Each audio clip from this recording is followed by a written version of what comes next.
Thor goes fishing. The fire crackled in the hearth, a warm shield against the winter's icy assault. Food and ale had been placed on a small table beside the mountain of a man standing in front of the hearth, holding his numbed hands to the heat, rubbing them together to get circulation flowing again.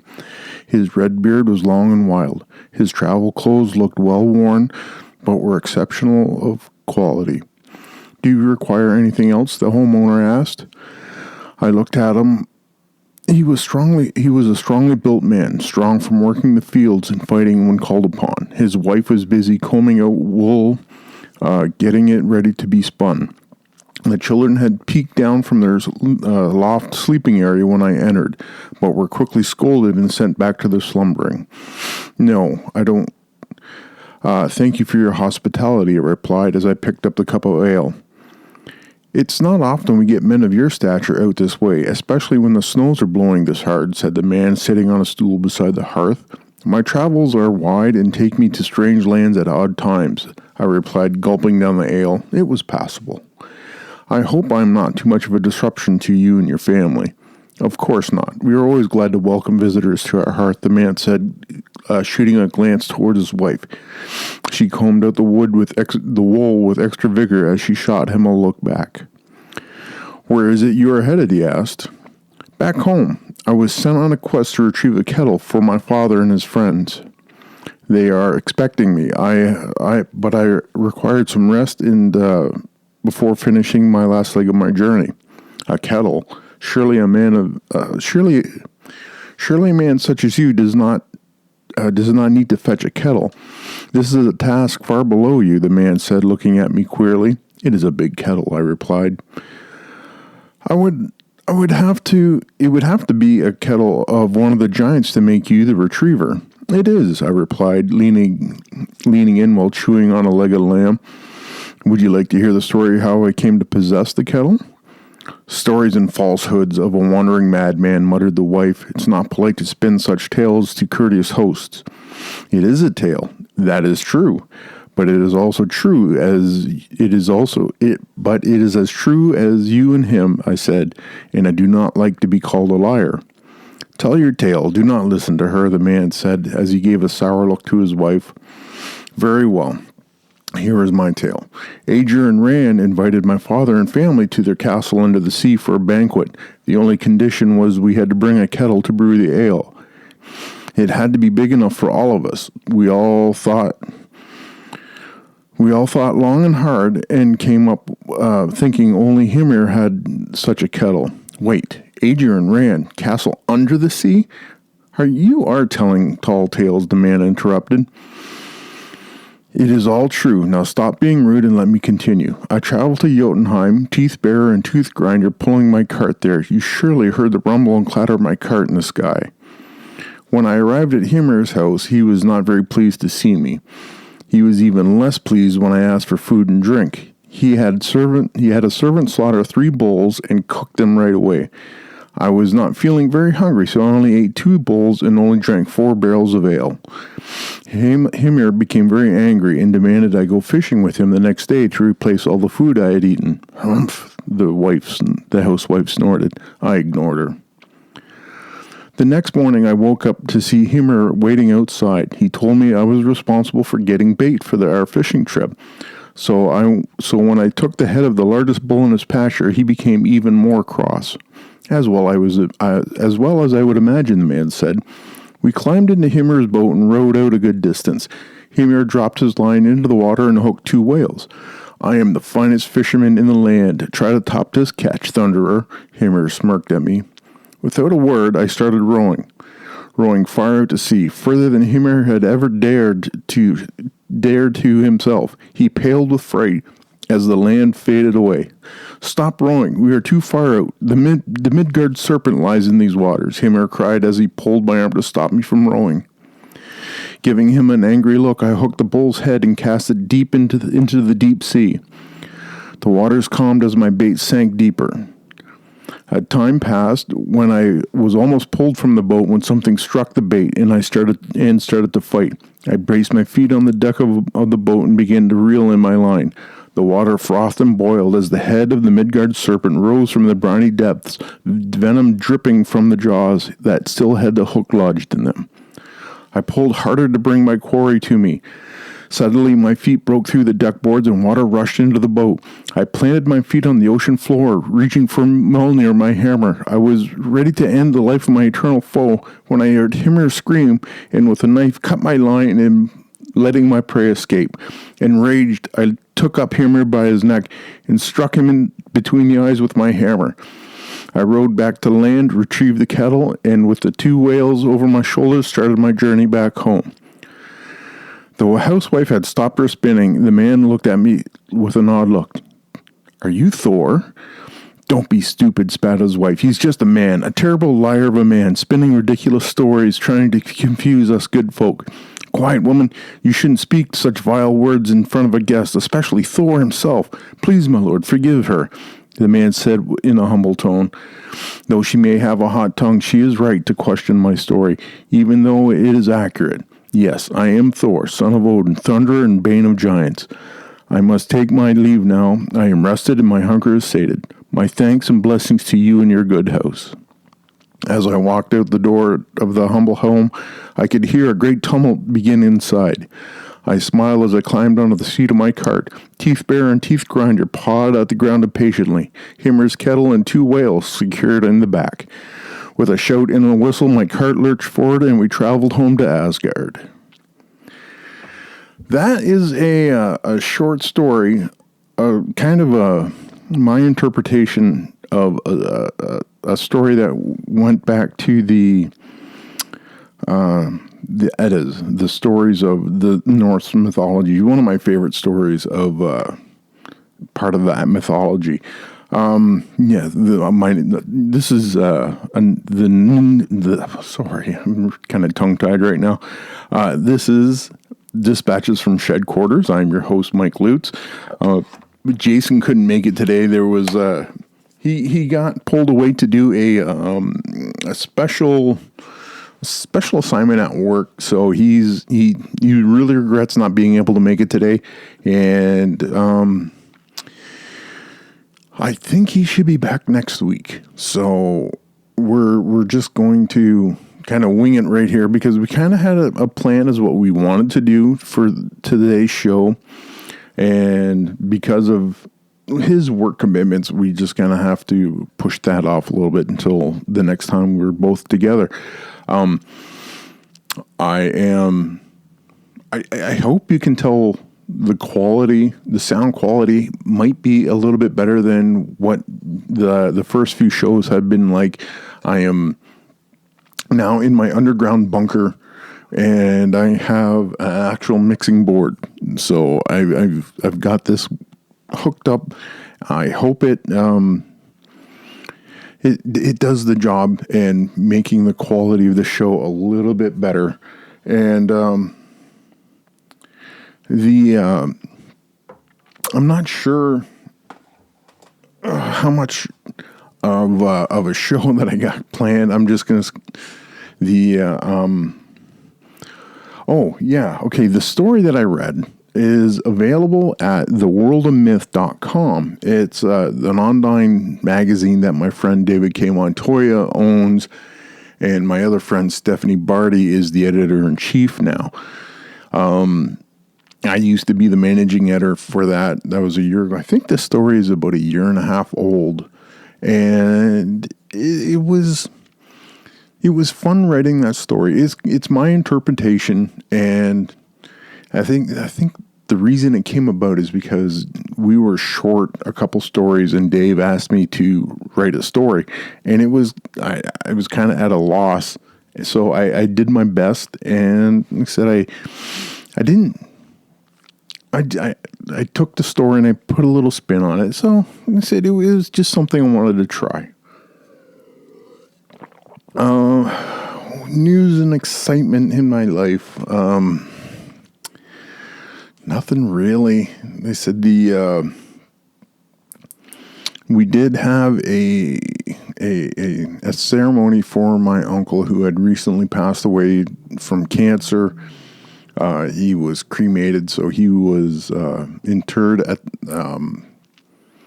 out at the family plot out near Merlin, Ontario. It was good to see. Again, it's always good to see my relatives, but as of late, it's been at funerals, and that's getting a little heavy, and it's just, I don't know. It's just getting a little much.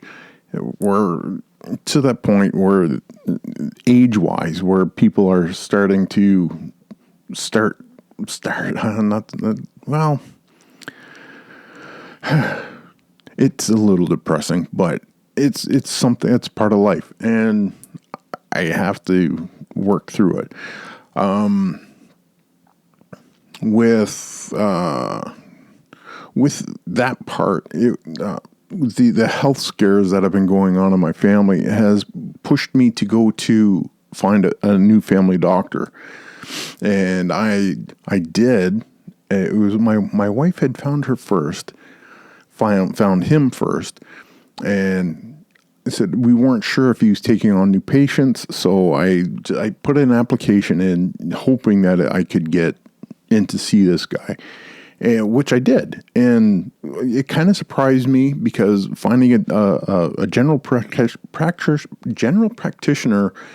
and a family doctor in this area is getting much harder. I don't know why that is. It's just one of those things. So I had my consultation with Dr. Austin, and it was enlightening. There was a lot of things that I have to work on with my health to enhance the quality of my life. And right now, the medications that he's put me on is pushing me in that direction. I said I'm a type 2 diabetic. I'm classified obese, and it's not easy. And with the meds that he's put me on, I said I've gotten my blood sugar under control. It's down to single digit on my glucose meter, which is fantastic for me. I can't remember the last time that happened. One of the awesome side effects of the medication is that I've lost weight, and as of yesterday, I said I weighed myself, or the day before, I weighed myself at on a scale at my dad's house, and I was 296 pounds. I cannot honestly remember the last time I did not weigh 300. Like, I didn't. I've always been heavy, and it's been decades, easily decades, where I've been 300 pounds. At the heaviest, said I was 370 pounds at my absolute heaviest, and that was not too long ago. It was at that point I kind of decided it was my health, and I had to do something. So it wasn't exactly a good plan, and they said I was doing things. I was trying to watch my eating, trying to exercise more, and like I said, I've had more misses than hits when it came to working on my health and losing the weight. But in that process of all that, I did end up losing weight. I did a couple very dumb diets to work on that to help me along. It was called the velocity diet, and said it's a very dumb exercise. It is basically you drink protein shakes. You drink 4 protein shakes a day. Excuse me. Four protein shakes a day for basically 4 weeks. And I'm trying to remember the entire details of it. It is just such a dumb diet. You get one solid meal at the end of the week, and that's to try to replace some of the carbs and some of the things that you're missing just from consuming nothing but protein shakes. I lost weight on it, and the problem is you lose that weight suddenly, and it comes back twice as fast. Now, there's a concept that I had heard. It's called the weight set point, and I have to believe in it because I watched myself. I monitored myself when I was doing these diets, and the first time I did it, I said I went from 370 to 350, and I sat at 350 for quite a while, and then I started to lose a little bit again. I did another one of these velocity diets, and I went from 340, and I got to 320, and I hovered at 320 for quite a while. And then I started to work out, and I'm sure getting older and not working out as hard as I had is a contributing factor to me losing some of the weight. So I went from 320 to 315. Everything is very spread out and incremental, and I was stuck at 315 for quite a while, and then recently I lost 7 pounds. So I'm looking at the scale, and I'm just like, this is getting close, and it's kind of doable. And then they said the health scare and the problems with my mom and dad kicked in, and that basically turned into stress and anxiety and not eating because of that, and I ended up losing the rest of that weight, and that pushed me to 305. So when I was at 305, I'm going, wow, this is the lightest I've been since in decades. And I seem to stall there. I don't know why I wasn't losing. It's probably stress related, everything else going on. It was frustrating to lose some of the weight, then bounce it back on. I still am frustrated, and because I think I should be losing weight faster, but I think there's also a mitigating factor of my genetics, and like I said, with the diabetes and everything else, it slows me down. Now, I think it was in July. July, I found out that I was accepted by my new doctor, and that I had to wait until September for a consultation. In the meantime, I said I got a staph infection in my elbow. So I went to a teleclinic and I got that taken care of. And while I was there, they did some blood work. Then they called me back and they said, yeah, we want to put you on metformin for your diabetes. And they asked me if I had a family doctor. I said, I do, but I haven't gone yet. And the teledoctors went on, okay, we're going to put you on metformin until you can get to your family doctor. That way you can start a regime and you can stick with it and you can go there and say, listen, this is what I've started and we're going to go from there. The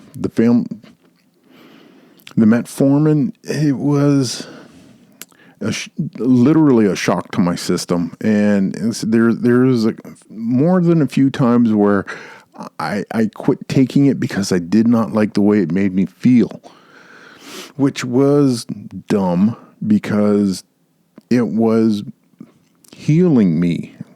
And I just didn't, I didn't understand the process. And they were just saying, you got to take this and it'll help you. But I just didn't like the way it made me feel. So I kind of was very slack in the way I was taking that.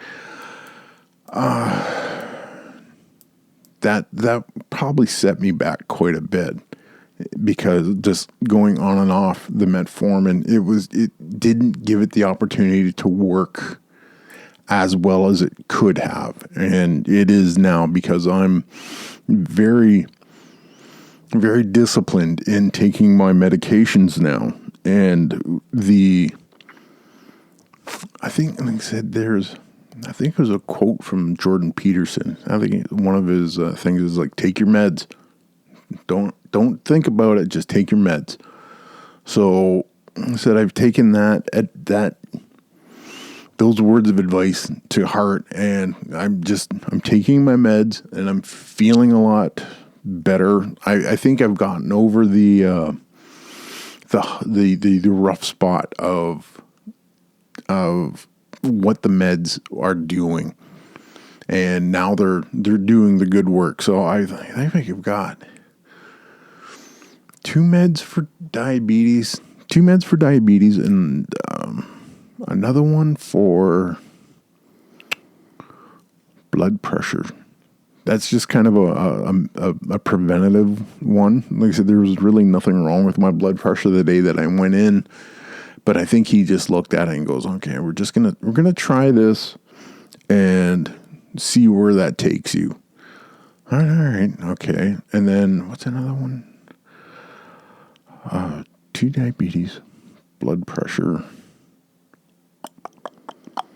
something for kidneys, just to support kidneys while all this is going on. So I got a handful of new drugs I'm taking, and it seems to be moving in the right direction. Like I said, I have another appointment coming up soon. We're going to go over the blood work that I did, see if things are moving in the right direction. There's other things I want to talk to him about that I want to work on. And he's, like I said, Dr. Austin is, I like him because he actually is listening to some of my concerns. Like his number one concern right now is to drive down my diabetes and get some weight off of me. And I'm working in that direction. It seems to be working well. But like I said, there's other things I would like for him to look at with me, and then we're going to go from there. What else is going on? Oh, yeah, I do have, like I said, that wrestling show that I'm involved in. Let me just pull up the old iPad here, get the information for everybody. Yeah, that's Okay, yeah. We said the best part about being out of the shed and in the bunker is I have a much more stable Wi-Fi connection, which will speed up information searches. So let me just do this. Yeah. So all right. Nope, that's not it. This is terrible. Okay, here it is. All right. GWN Championship Sports presents GWN Live Pro Wrestling Saturday, November 2nd. Bell time is 7:30. The event is held at the United Steelworkers Centers, is 1031 Barton Street East, Hamilton, Ontario. There's a Facebook event. Just go to that. Ticket information. Where's that? Okay. Does not say. Just go to the event page on Facebook. The ticket prices are $15 for a single or a 4-pack for $50. There is ticket outlets. Where are you? Ticket outlets. All right. Tickets will be available at Dwayne's Barbershop, Adams Air Systems, 229 Barton Street, Hamilton, and available at the door. I believe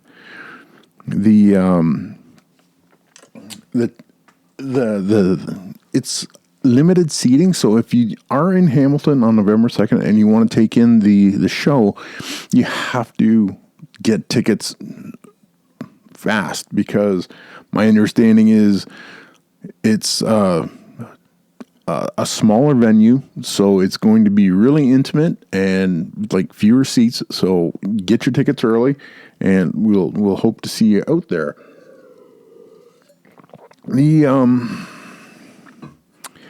I'm looking forward to that show just because, well, I love wrestling, and it was sad for me when it came down that we were not going to be, when GWN first closed its doors.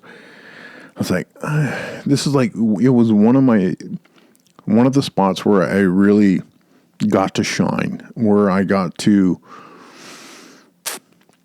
hone my craft. And it was one of the places that it was a special place for wrestling for me, because it was such an odd, unique place where older guys got to express their craft, and it was taken away too soon. And I'm very happy to see this coming back. I really hope that whoever's the powers that be decide that this is worthwhile and they want to keep it going. I'm really looking forward to it. I really do hope that they decide that it's viable and they want to keep it going.